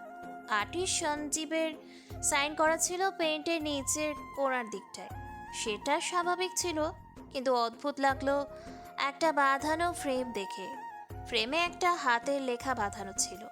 শেষের দিকটায় লেখা ছিল, সহোদর ভাই, তোমাকে উৎসর্গ করলাম। নিচের কোণায় ওখানেও আর্টিস্ট সঞ্জীবের সাইন। কিন্তু তখন এই বিষয়গুলো আমলে দিলাম না। যখন হুমকি চিঠিটা হাতে পেলাম, তখনই আর্টিস্ট সঞ্জীবের প্রতি সন্দেহের তীক্ষ্ণ দৃষ্টি পড়ল। কিন্তু আর্টিস্ট সজীবী যে তাজ হোটেলের মালিক, এটা বুঝলা কিভাবে? এনা আবিদের দিকে তাকিয়ে বলল, সুন্দর প্রশ্ন। নকল ম্যানেজার শাহরিয়ারের ঠিকানা দিল, কিন্তু কেন সেটা ভাবতে লাগলাম। আসলে নকল ম্যানেজার সঠিক ঠিকানাই দিয়েছে। শাহরিয়ারের বাবাই ডে নাইট হোটেলের মালিক। তাহলে শ্যাডের অস্বীকার করলো কেন? কারণ শাহরিয়ারের বাবা হিন্দু আর শাহরিয়ানের মা ছিল মুসলিম। শাহরিয়ানের বাবা স্ত্রী মানে শাহরিয়ানের মায়ের যমজ 2 সন্তান ছিল। এক সন্তানের নাম দিল শাহরিয়ান, সেটা ওর মা দিল। আর শাহরিয়ানকে ওর মায়ের ধর্মে লালন পালন করলো, মানে মুসলিম ধর্মে। আর অন্যদিকে যমজ ভাইয়ের সঞ্জীব নাম দিল তার বাবা, আর সঞ্জীবকে তার বাবার ধর্মে লালন পালন করলো। বড় হয়ে শাহরিয়ান ওর বাবাকে একদম সহ্য করতে পারতো না, কিন্তু ভাইয়ের জন্য মমতা ছিল। শাহরিয়ান তাই তার বাবার সম্পত্তি তার বলে দাবি করে না, আর এসব কথা বললে ওর রাগ হয় খুব। এই জন্য সেদিন ওই রকম ব্যবহার করেছিল আমাদের সাথে। এই জন্য শাহরিয়ানের বাবার সম্পত্তি মানে ডে নাইট হোটেল শাহরিয়ান নয়, বরং দ্বিতীয় সন্তান সঞ্জীব দেখাশোনা করে। সঞ্জীবকে নিয়ে গোয়েন্দাগিরি করতে করতে হঠাৎ হুমকি চিঠিটা সামনে আসলো। সেই চিঠিটা জসিম সঞ্জীবকে দিয়েই লিখিয়েছিল। অবশ্য সঞ্জীব লেখার ধরন চেঞ্জ করে লিখলেও তা আমার নজর এড়াতে পারেনি। ইমদাদুল হক এবার গম্ভীর হয়ে প্রশ্ন করলো, কিন্তু তুমি এত কিছু জানকে কিভাবে? ওই যে শাহরিয়ানের ফ্রেমে বাঁধানো লেখাটায় শাহরিয়ানকে সহোদর ভাই বলে সম্বোধন করলো। হিন্দু মুসলিম কিভাবে সহোদর ভাই, বাকি ইতিহাস বুঝতে সময় লাগলো না আমার। ইমদাদুল হক এবার এনার প্রশংসায় ফেটে পড়ল। একটা বাড়িতে গেলে বাড়ির মালিকের সাথে কথা বললে, তারপর আবার বাড়ির মধ্যে খুঁটি সব কিছু লক্ষ্য করলে, এমনকি সঞ্জীবের হাতের লেখাটা পর্যন্ত খুব নিখুঁতভাবে একবার দেখে মনে রাখলে, কিছু মুহূর্তের মধ্যে এত কিছু কীভাবে পর্যবেক্ষণ করলে, এটা সত্যি সাধারণ কারোর পক্ষে সম্ভব নয়। এক কথায় আমি বলবো, ইউ আর এ জিনিয়াস। মনে হচ্ছে আল্লাহ স্পেশাল কিছু দান করেছে তোমার জন্য। তার মুখ গুমরা করে বলল, কিন্তু মূল রহস্য তো থেকেই গেল, ডে নাইট হোটেলে খুন করলো কে আর কেন? সেই নকল ম্যানেজার ওরফে জসিমকে দিয়ে তাজ হোটেলের মালিক ধনঞ্জয় চৌধুরী ওরফে সঞ্জীব এবং তার পার্টনার রাকিব আহমেদ খুন করিয়েছে। একের পর এক খুন করার জন্য জসিম পারফেক্ট ছিল, কেননা সঞ্জীব দীর্ঘদিন যাবৎ ডে নাইট হোটেলের রুম সার্ভিসার ছিল, কিন্তু হঠাৎ চাকরি ছেড়ে দেয়। চাকরিরত অবস্থায় সুযোগ বুঝে সকল রুমের চাবি ডুপ্লিকেট বানিয়ে নেয়, আর প্রতিবার এসে মধ্যরাতে একজন করে খুন করে চলে যায়। আর যেহেতু ডে নাইট হোটেল ছিল সঞ্জীবের বাবার, সঞ্জীব দেখাশোনা করতো, তাই খুনগুলো একের পর এক থামাচাপা দিয়ে যায়। কিন্তু সঞ্জীব এমনটা করবে কেন? এই হোটেলও তো তাদের ছিল। হোটেল সঞ্জীবের বাবার ছিল, সঞ্জীবের নয়।